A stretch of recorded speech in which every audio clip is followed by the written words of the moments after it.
Giddel in Flight, Chapter 8. "Wow," roars Virginia. "How did you come up with all this knowledge, Giddel?" "Well, when two or more join together, actually, Virginia, we both came up with these truths through our honest, sincere communication. Shall we share these wisdoms with your friends, Virginia?" "Friends? Friends? I have no friends." "But I meant Ingy and Repak," says Giddel. "Ingy and Repak," roars Virginia. "Those annoying scavengers are no friends of mine." Giddel stutters, but I thought... "No," shouts Virginia, the leopard.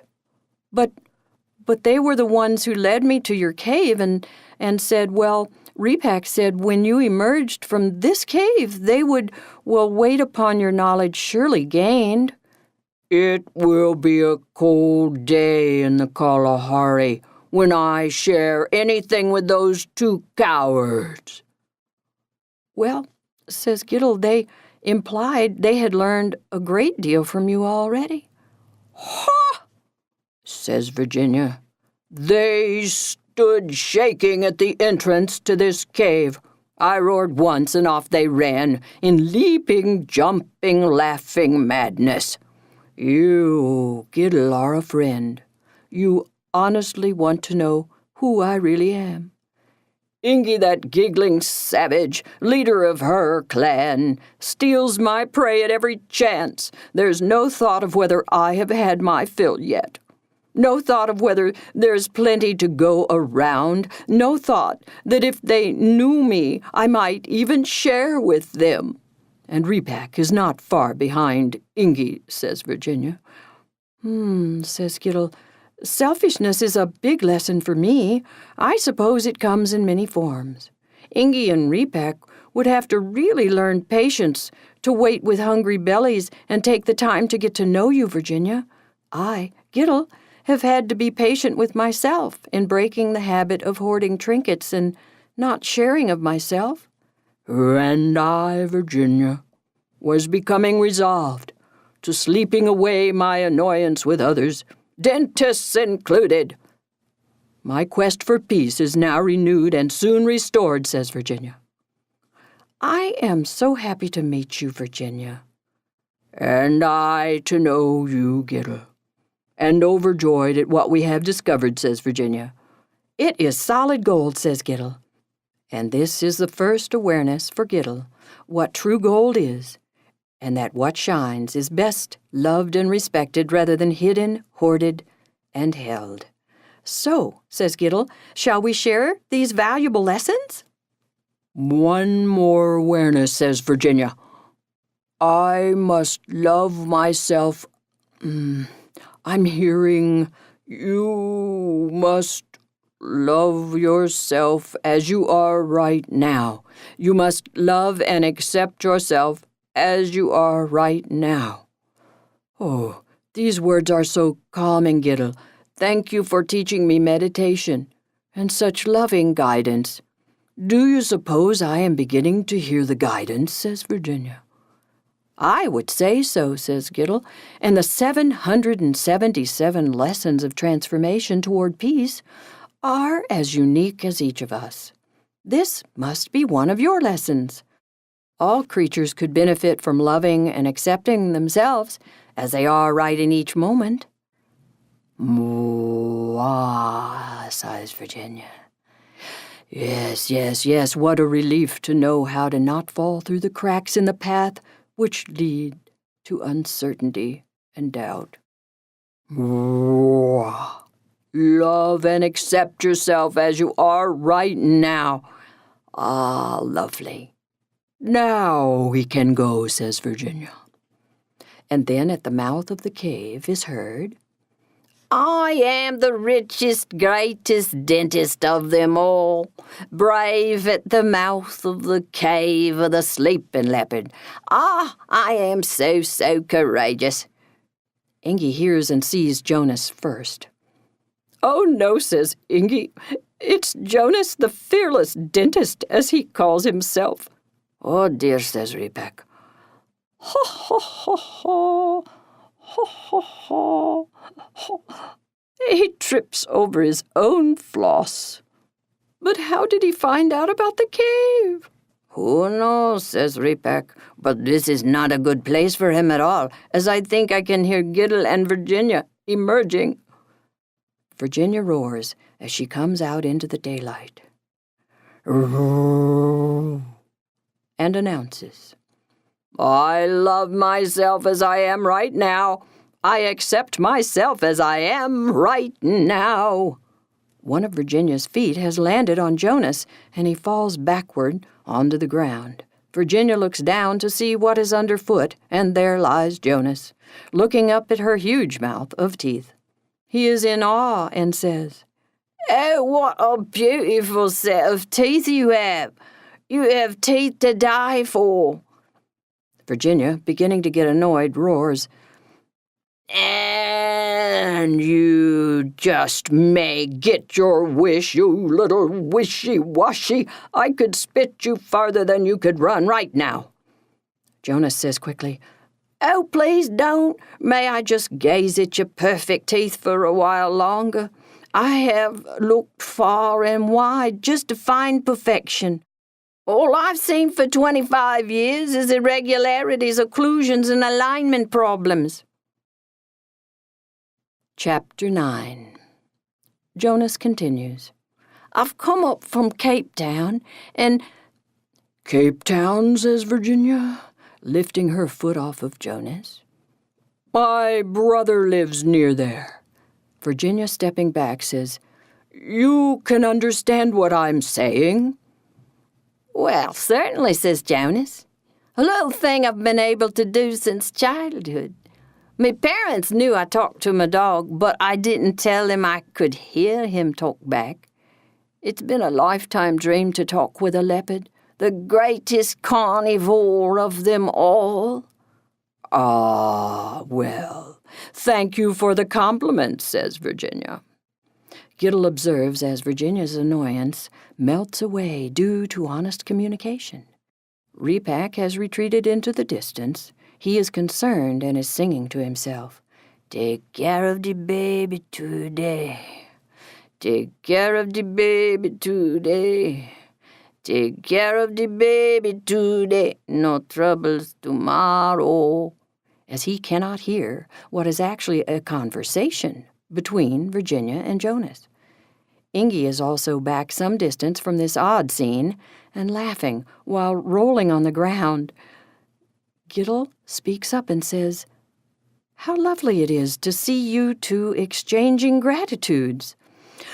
Ah! Shrieks Jonas.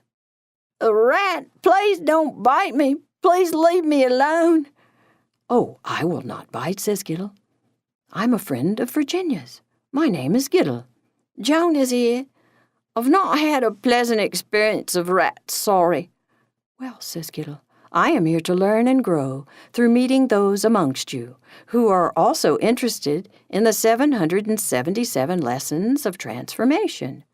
Really, says Jonas. I haven't heard of the 777 since my dog Scotty told me of their existence many years ago. You see, my passion is dentistry, and my gift is really relaxing patients so they don't bite me due to fear. I suppose my being able to converse with animals taught me to be non-threatening to even humans. You see, I had to learn to slow down my energy field to reach the animal kingdom. "Kingdom?" "Yes," says Virginia. "This is our kingdom." "Oh, and a lovely place it is," says Jonas. "Who was it that told you about the cave?" asks Virginia. "But one more thing. You know, Jonas, you are a very different human. You kind of fit right in here, with the balance of nature, and, well, the kingdom could use a good dentist," says Virginia. "But," speaks Jonas, "I would have to leave my species, my kind." "Well, it sounds like you like us best," says Virginia. Well, the humans can get puffed up with themselves, and with such speed of mind they can get off on the wrong track, valuing meaningless things, says Jonas. Ah, speaks Giddel, yes. I know about valuing trinkets, as that led me right to the door of selfishness. So now, who was it told you about the cave, says Virginia. Oh, I overheard a meerkat and a spotted hyena talking about the cave of the sleeping leopard. Roar, roars Virginia. Those two scavengers are always yapping, but the good thing is I got to meet you, Jonas. Yes, it's all good, says Jonas. That's Ingy and Repak over there in the bushes, says Giddel. Oh, I'd love to meet them, says Jonas. Roar. Come over here now, you two scavengers. What? Hard to hear over here, says Ingy. Repak is nervously singing his song. Take care of the baby today. Take care of the... Now, roars Virginia. Repak says to Ingy, Well, the winged ones did say Virginia would exit the cave with a gift to share beyond our present understanding. Shall we rise to the occasion in truth, be at our best, so to speak? With hesitation, Repak and Ingy skip, jump, and hop over to the gathering. Virginia speaks. I thank you two for leading Jonas to me. He has changed my mind about humans. No, we didn't do it. We didn't lead him here. Honest, says Ingy nervously. Virginia roars. Relax, I am thanking you. Oh, says Ingy. Glad to help, says Repak. Now, I'd like you to meet Jonas, the dentist from Cape Town, and you have already met Giddel. You see, Jonas admires my beautiful teeth, especially my incisors. Actually, Virginia, those are your canine teeth. What? Roars Virginia. Well, you are the dentist, and I suppose you should know. Repak and Ingy slowly become aware that Jonas can understand kingdom language. Chapter 10. So, Jonas, you understand our language? Oh, well, yes, says Jonas, since I was a small child. It's a miracle, says Repak. The winged ones told Ingy and I you would enter back among us, Virginia, with great understanding to share with us all. Virginia says, What I have learned in the cave was that we are all really one and have gifts to share, and to love and accept myself as I am right now. The winged ones appear and speak. Hello, Jonas, and welcome to the kingdom. Jonas looks up and is amazed at the size of the huge, graceful wings. We are the voice that came through Scotty, your dog, as you developed a caring relationship with him. Oh, how I've waited to meet you, says Jonas. Yes, and your gifts include caring and patience, say the messengers. Describing yourself as brave and rich is just an offshoot of your interest and care for all creatures, yes? Well, yes, says Jonas, I suppose so. The winged ones continue. You have all learned so much. Giddel came to be amongst you all to learn more of the 777 lessons of transformation, and has indeed contributed through his interest as well. This is yet another example that giving and receiving are the same.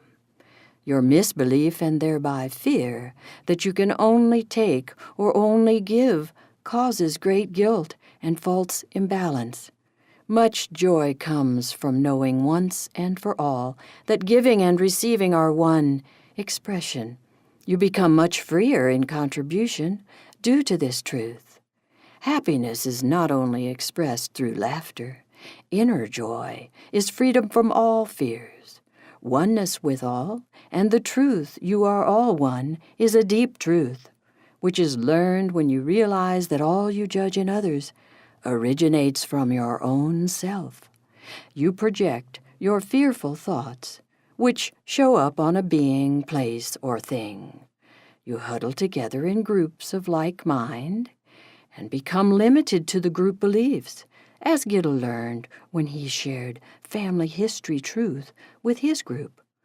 The group was disrupted by the infusion of new information, which had to be digested, processed, and new decisions made. This is not an easy task, and is one of the 777 lessons of transformation. Loving yourself as you are right now is key to unraveling and new growth.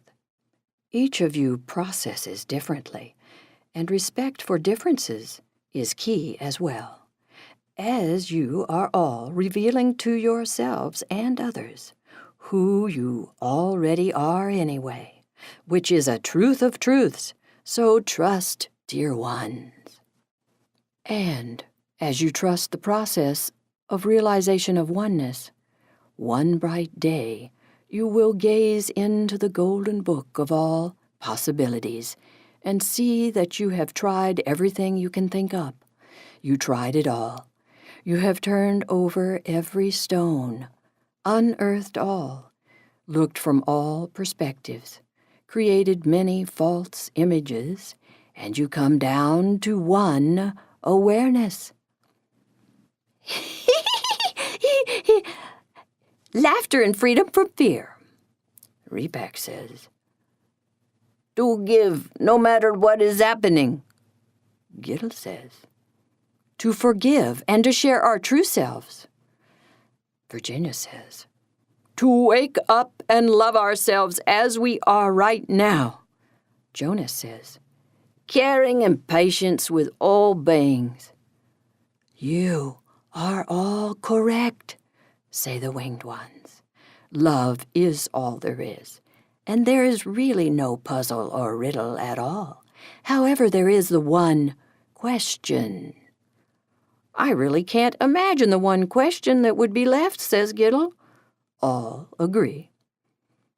The one question is, what in the world do you do now that you have the knowledge in your heart, once the 777 lessons have transformed into gifts, once the search, the quest for truth is complete?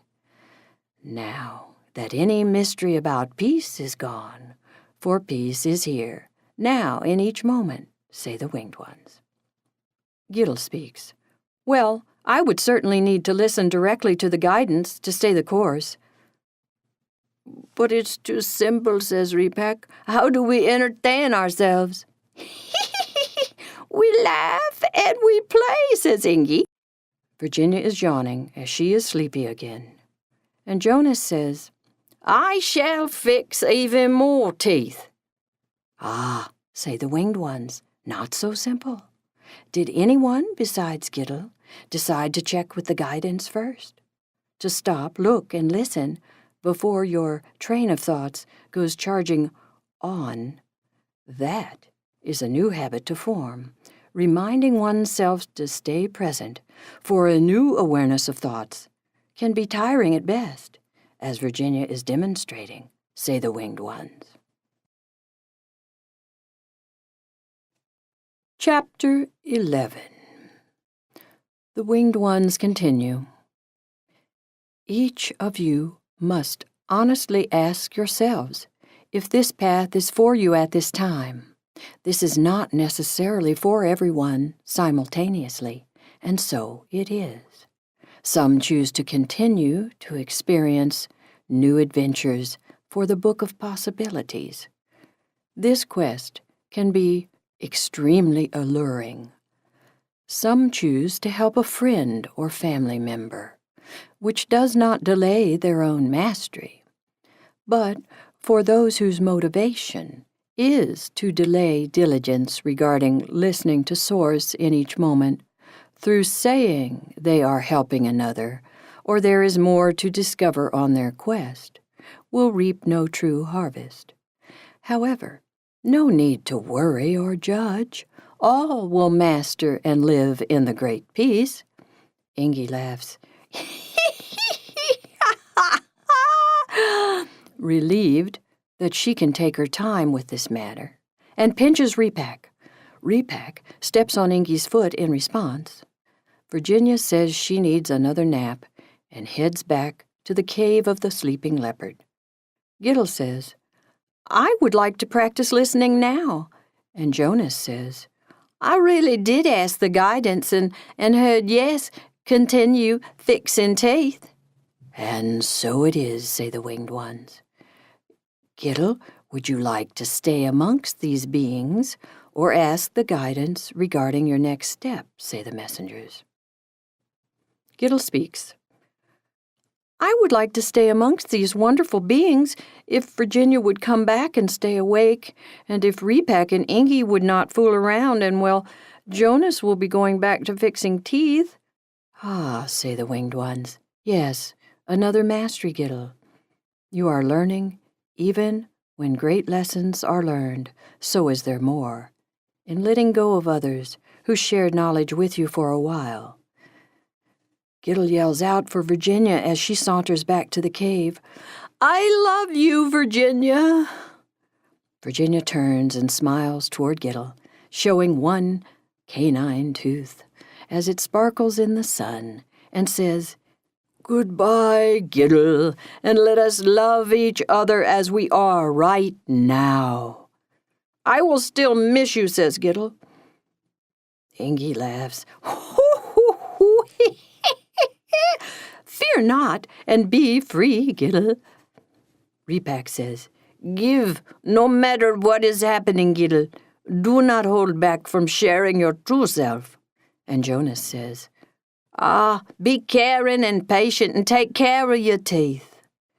Giddel finds himself in a puddle of tears, which are his very own. Giddel's heart is opening through sharing his true self, and he says to all, I love you, and may the guidance and the winged ones amplify your faith as you find yourselves in your perfect place, step by step, in every way, every day. And so it is, say all. Shall we go, Giddel, say the winged ones? With hesitation, Giddel says, Yes, but what is happening? I really felt connected to that group of wonderful creatures, more so than ever before. The winged ones speak. Giddel, you are deepening, traveling deeper into your own inner rat. Your true self connects with others and loves. But, says Giddel, I thought I wouldn't get all attached and miss them. Practice, Giddel, practice, the winged ones continue. Just as you became better and more efficient at gathering trinkets, so was it painful at first to let them go. The flow is constant, remember. Love needs not be gathered up or possessed. All you need is here, now, and all the love is ever present. Virginia still loves you, and you love her. Time has no ability to stand still. Movement is natural, yet all love is all here, now.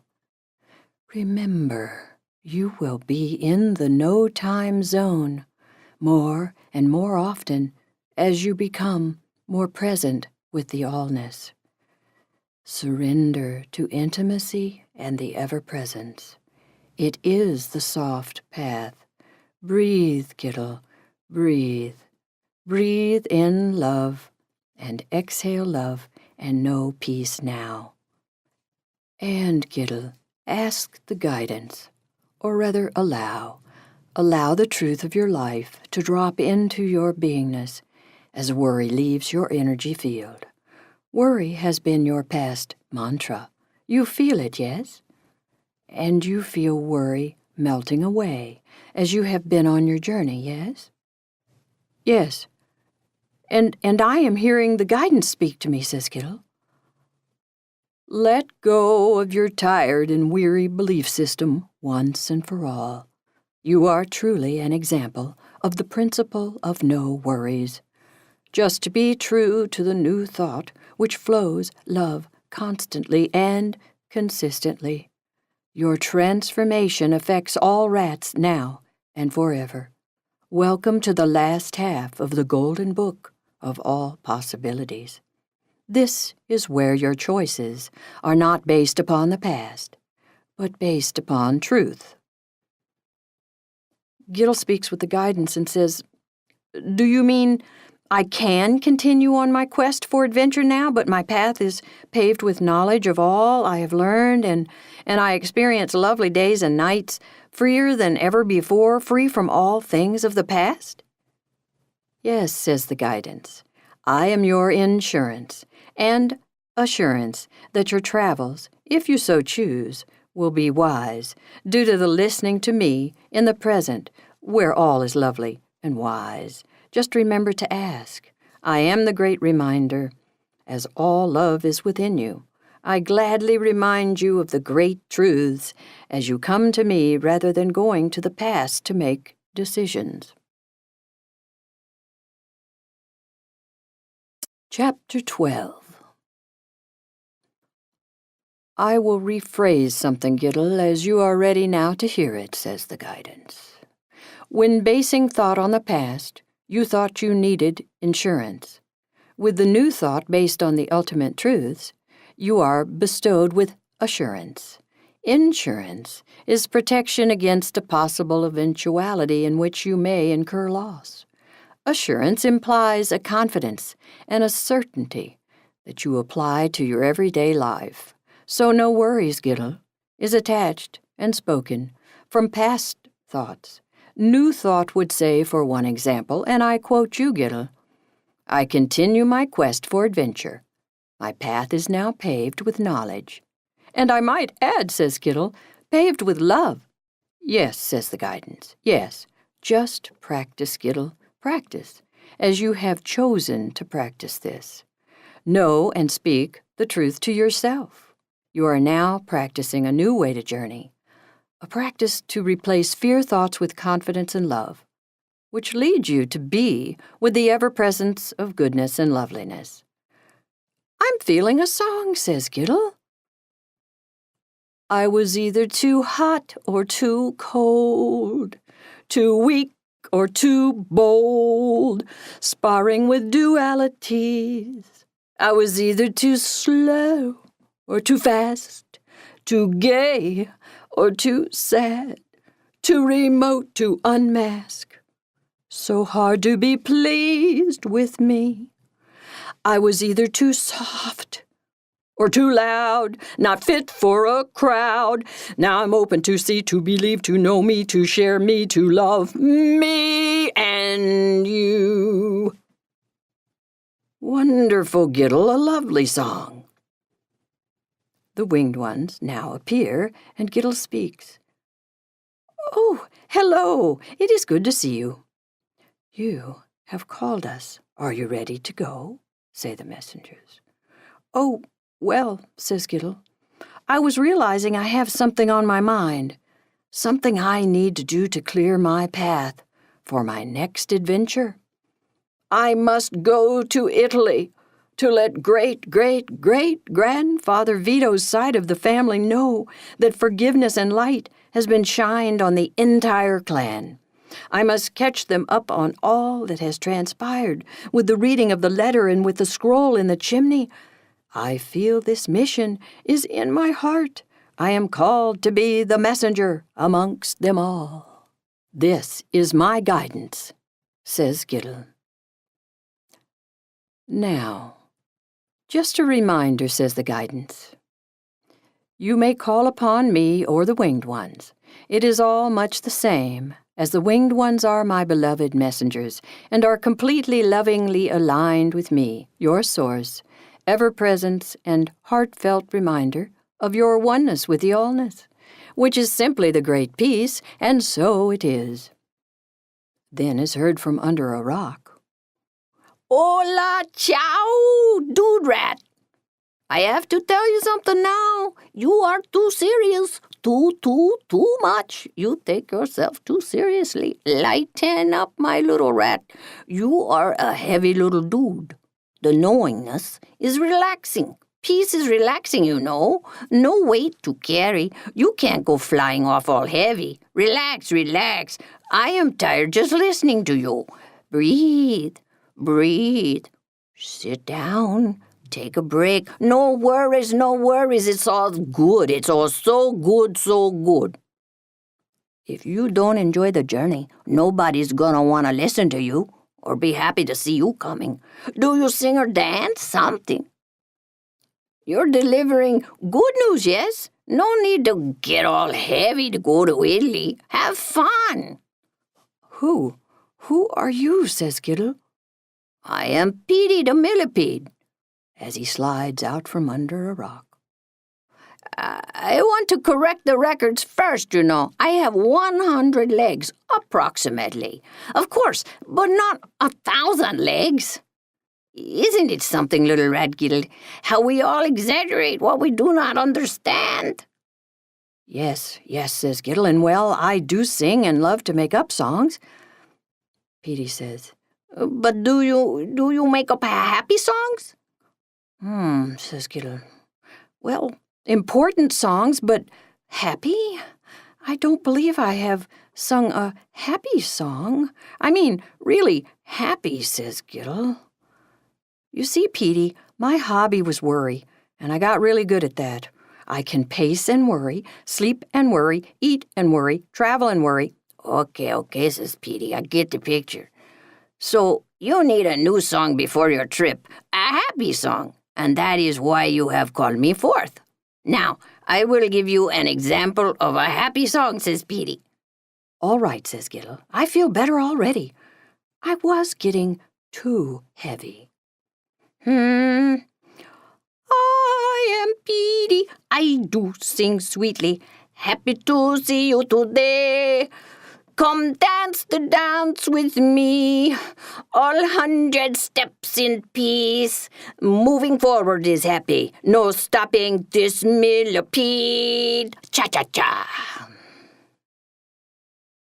Chapter 13. And, says Petey, I have 100 legs. And when I dance, I don't think about 100 legs. I just think, let's dance now. Also, at any time, I suppose a meerkat could see me coming and want lunch, you know. But so far, my happiness has entertained them. I am more of a gift to them in a light-hearted way. So I don't worry, I just dance. With the gifts of all these legs, how could I not dance? So dance I do.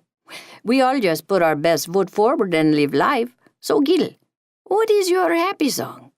Well, I don't have a lot of legs, but I have a good nose, and I like to travel and fly and see new places and meet lots of beings and learn new things and... Yes, Giddel, says Petey, yes, and that sounds like what makes you happy. Do you have a song about that? Oh, I do not, says Giddel. A song about what I really enjoy is a great idea. Oh, thank you, Petey. I didn't see this at all. That's what friends are for, right, Giddel? To bring out the best in each other. Yes, says Giddel. All right, here is my happy song.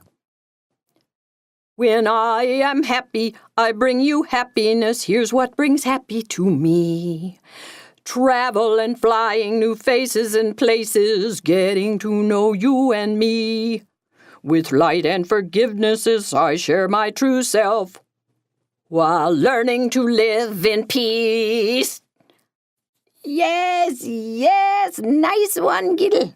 Just sing your song and enjoy your journey. Nice to talk with you, Petey, says Giddel. I am ready now, Giddel says to the winged ones. I would like to go to Italy and find my grandfather Vito's clan and share of myself and the family message of forgiveness. The winged ones speak. You do realize you can only deliver the message, yes? The clan will respond however they will. We trust you are not going with a motive other than this. Just to impart truth, and then let it go, unless you are invited to be amongst them, to share more. Giddel says, correct. I do not expect a standing ovation. My heart just tells me Vito's clan needs to know, as Vito's return to Italy was of anger and heartache at the selfishness he and Grandfather Early both held. Once I have told of the events of forgiveness that unfolded recently, so can the clan decide how to proceed, with fear and greed, or love and forgiveness. When I deliver all the pieces of the puzzle to date, so can a new path have a chance to begin. If I don't share the truth, then I am limiting my true self as well. Ah, wonderful Giddel, say the winged ones. You go with clean heart, and so it is. Within a matter of moments, Giddel looks down from the graceful back of the winged ones. Oh, says Giddel, what is that? It is shaped like a heart. How lovely! The winged ones speak. Most beings do not notice the heart shape. This is Mount Vesuvio, the great volcano of Italy. We are here, says Giddel. Yes, ciao! And, say the winged ones, welcome to a beautiful country where hello and goodbye are the same. Perhaps it's time to tune into where you will find Vito's clan. Giddel speaks. I have a strong intuition the clan is at the docks. Vito loved big ships and little boats, and the sea of beautiful colors. Oh, there, says Giddel. Oh, see that boat with the hole in the front hull? Inside there is something shining brightly. Let's swoop closer and look in. Look, says Giddel. It is a midden that is a replica of Grandfather Early's midden in Southern California. Well, the midden they both built together, the largest, most intricate home a rat ever built. Well, the truth is they built it together under you, the winged one's guidance, but they don't know this truth unless I tell them. Oh, Vito's clan will be so relieved to have the feud over and done with. As to who actually built this glorious, well, both of the glorious middens. Charlie, the rat leader of the Italian midden, is gazing out at the ocean and sky when he sees a strange rat, a flying rat. Charlie runs deeper into the hull of the boat and into the safety of the midden, and then, stricken with overwhelming curiosity, runs back out to look again. Eek! Yells Charlie, as he announces to the rest of the clan, a flying rat! Our skies is haunted. Hide quickly. Take in your most precious trinkets and some food with you. The ghosts of the poorest rats from the north are here to disrupt our long-lived lives, fulfilled by our most valued possessions, wealth of food, and expansive territory. I told you this would happen someday, says Sideline. The great book of uncertainty predicted insurgents would come, says the Rat Clan heckler. Chapter 14. Giddel is hearing and seeing the fear ensue below. Oh, the coveting is thick with greed, as the fear permeates the air, says Giddel. But someone is drawing me near, and it is not Charlie or Sideline, because they continue to perpetuate fear amongst the clan. Sideline has not shown himself for years, as there was no need. He had already done a thorough job of keeping doubt and fear moving within the clan. There was plenty of unrest to go around and keep going around for many more years. The book of uncertainty, coupled with the myths of fear, born from a history of anger, had kept any thoughts of faith and happiness at bay. There was not even a feud, for this entire clan was told by Vito that he was the originator of the trinket-laden midden. This huge clan all believed that hoarding was a way of life that secured their future. The Book of Uncertainty, which was also believed in by all, had gone underground, become unconscious. This clan had lived with no troubles for years as they all agreed on what made them happy.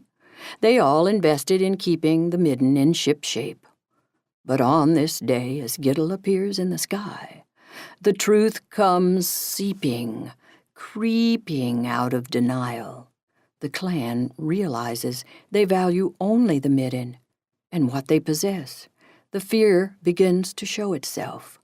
Sideline the heckler had been forgotten about, but he appears reminding the clan of the book's prediction. Now Sideline feels needed once again and says, I predicted this. The Book of Uncertainty was correct. The fear beliefs are now tangible and Giddel has not even landed yet. Charlie is yelling, Hide! Hide! Sideline is repeating with pride, I told you so. I told you so. A stupor, a cloud of insecurity had remained covered by the coveted beliefs that all was well. The clan is beginning to see themselves. Up until now, there was not such a light in the sky to see. But Giddel and the winged ones are bright with truth. Charlie looks at Sideline and admits, I do not know what to do. I'm afraid. I've always known what to do. Everything is changing right before my eyes. My eyes are opening and I'm afraid. Sideline reassures Charlie by saying, Do not be afraid. The Book of Uncertainty predicted this. As did I keep reminding you until I could finally rest because you expected disruption on your own through listening to me. This is just what we all came to expect, says Sideline, beaming with pride. But, says Charlie, now we are gonna lose everything, and then what do we do? Sideline says, we will revel in the fact that we were right. Ah, what a wonderful success. Because we knew, says Sideline. Charlie repeats, So, what now? What now? Sideline the heckler says, Well, how would I know? I only knew this. I only knew what the Book of Uncertainty said, that someday we would lose everything. Oh, no, says Charlie. This is surely the end now, as I do not know what is next either. The end has come. The end. So far, Giddel has been guided toward at least a glimmer of light. But he has not even spoken yet, or been drawn near, let alone land and be amongst them, which seems like not the thing to do at all at this point. And then a small rat appears out of a dark hole in the hull of the boat. He is motioning to Giddel to come closer. Giddel is drawn near and says, Yes, may I offer you assistance? The little rat says, My name is Turtle. I was given this name as the others find me to be very, very slow. I am the only one who knew you were coming to bring true peace, security, and happiness. I don't know how I knew, but I did. I just could never believe the Book of Uncertainty. Just couldn't get into it. It just didn't ring true or make any sense at all to me. I have been hunkered down, waiting for you to come, asking for patience and hope. It was not easy, but now you are here. I have no need to be right. I am just relieved to feel a little bit of peace. It is worth the wait. Who are you? Says Turtle. I am Giddel, and have traveled far and wide, being drawn to and educated in my heart about truth, which brings peace. I, Giddel, have had many teachers who lead me and taught me, and I'm so happy to meet you, Turtle, says Giddel. Turtle speaks. You see this beautiful property this clan owns as it sparkles when the sun hits it, which is rarely due to the fear of uncertainty. Teach me, Giddel. Teach me about flow and gratitude. My knowledge has been so limited, and I was afraid to leave the midden, but I did hear about the great flow, that the great peace is the flow of all things, not the hoarding of things. I, Giddel, have learned much about unselfishness and the loveliness of sharing my true self, and forgiveness. Giddel is hearing from the winged ones that what he had learned and was messenger to bring to this clan was to be given to Turtle, who would deliver from there, as the clan is too filled with fear to listen at this time to a strange flying rat such as he. Yes, I, Giddel, will very much enjoy sharing with you, Turtle, all I know. This sharing will complete this journey to Italy, which I was guided to make. The winged ones speak to Giddel. Just let us know when you are ready to leave here, Giddel, and of course we will come immediately. Where might you journey next, say the winged ones? Very much in my heart I feel I will be going home. As soon as I share with Turtle, and when I am guided to where home is, I shall be ready. Ciao, says Giddel. See you soon, say the winged ones. And as the winged ones disappear, Giddel hears them say, There is nothing to find, for nothing is hidden. To love and bestow, know and intend it.